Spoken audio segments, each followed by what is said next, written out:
Yep. Sean Fitzgerald from Observe What Is. I've got Gavin with me here. We're going to talk about his business. This is obviously going to fall under the business ideas, strategies, and tips.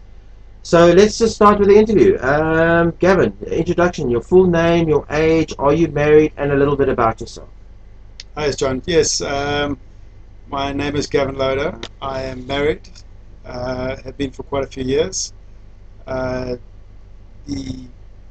basics of the business, The nature of your the business nature of now, the I'm going to business ask. is shopfitting. We basically make counters.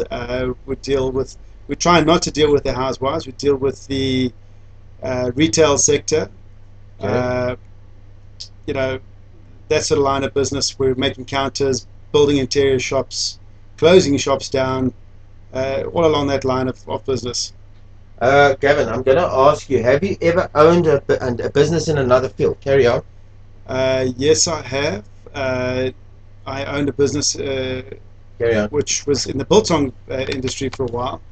Uh, and I also owned the same business as what I'm doing now, but with partnership, and decided in the end that it would be easiest on my own, running my own business and under my own terms. Okay, so you owned another business in the biltong field, and what was the story there? Why did you come across? It was one of those opportunity businesses that was there. Yeah. We took advantage of it. We ran it for a while, decided it just wasn't what we wanted to do, sold it off, and concentrated on this business instead. So this is a big jump for you. I mean, from the biltong business to this type of industry, it's completely different. No, the biltong industry was a complete sideline. I was in this business already, and that was a sideline business Okay. in there. So no, as I said, it wasn't it was an adventure that looked good but wasn't good. Wasn't it? Can you do me a? Can you? I know. Why did you start a business in the field? Just remind us again. Did you mention it in the interview? No, the business I started here was out of necessity, Okay. Good. uh, in the field that the line of business being shopfitting is Carry on. not a very highly paid industry, unless as far as workers go, and there isn't Carry on. huge opportunities in it.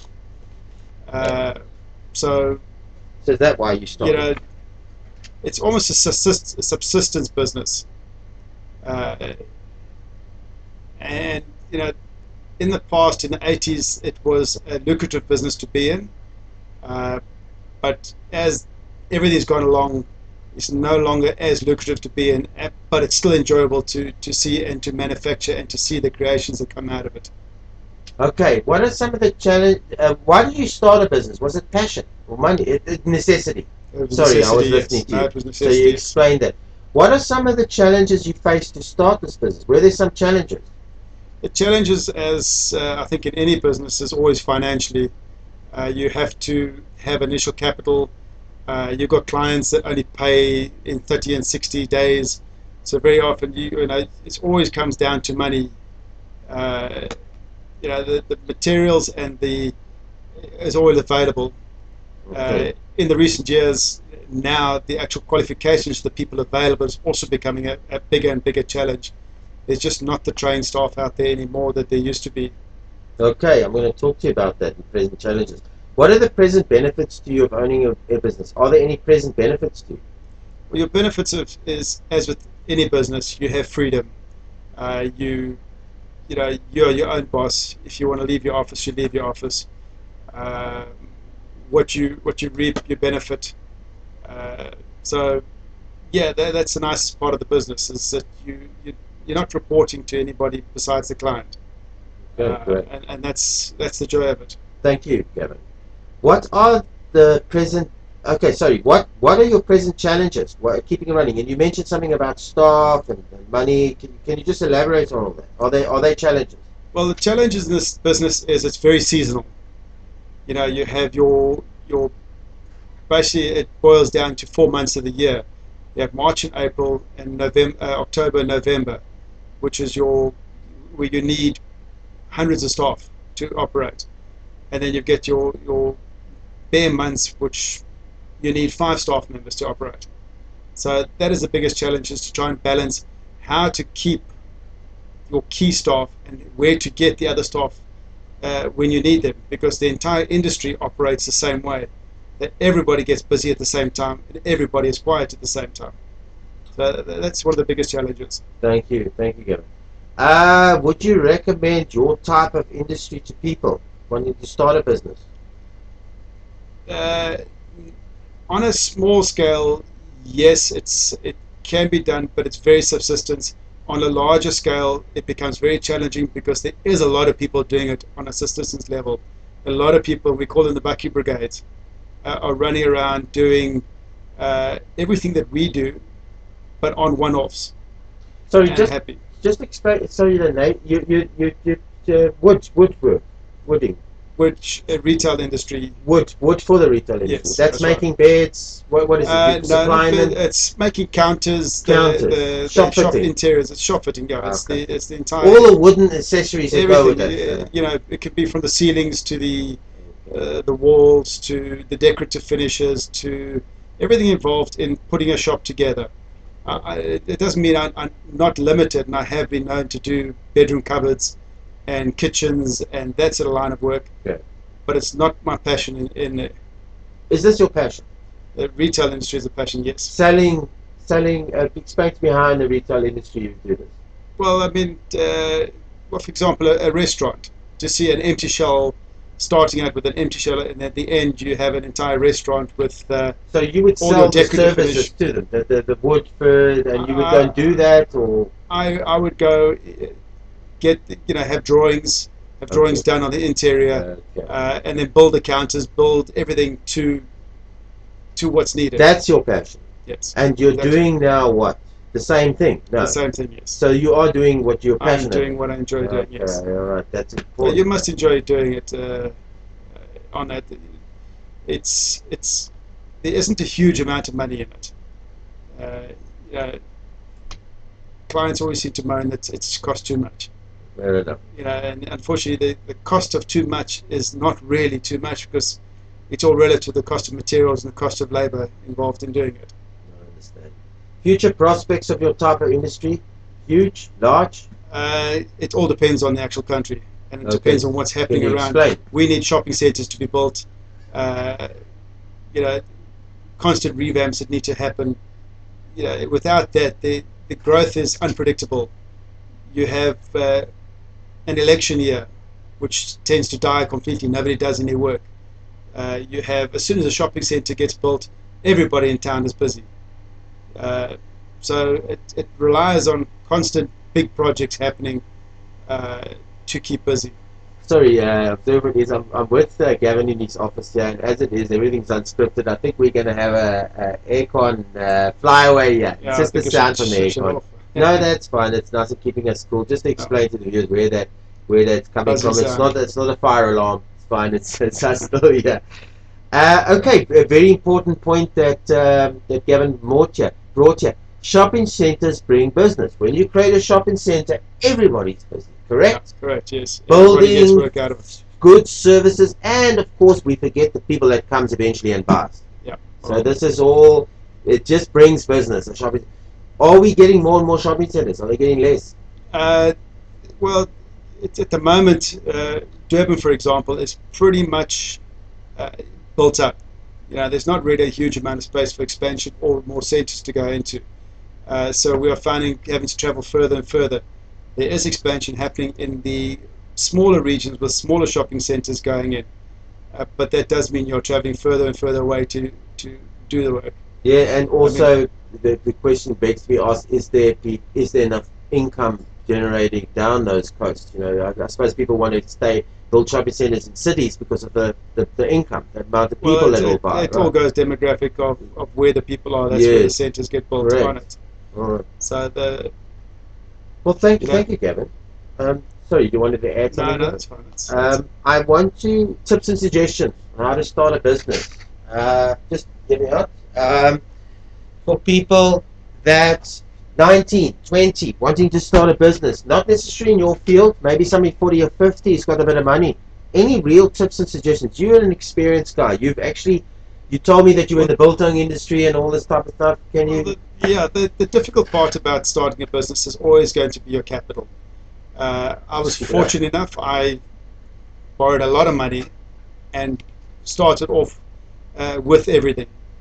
I had clients based from history. I had clients based with me. So I was fortunate enough to go straight ahead and start.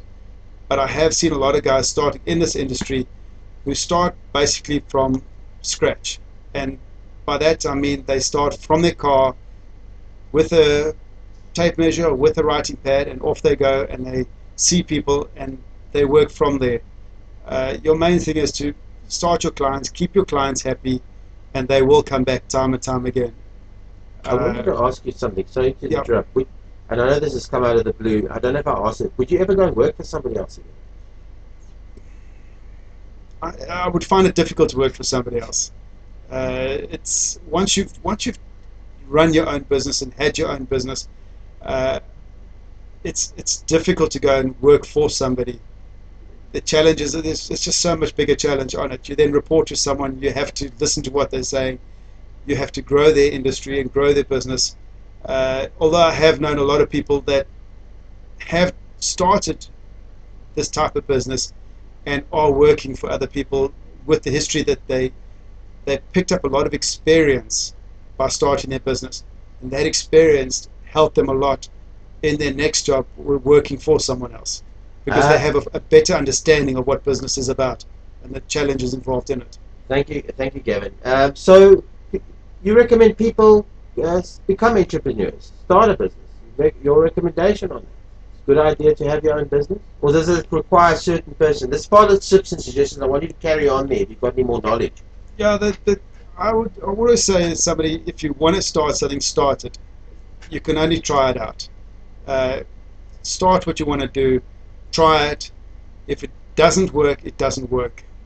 But it doesn't mean that at least you say, listen, I tried to do that. I went into it. It went in with a passion. Keep going at it. It inevitably, if it's the right thing you're doing, it will work.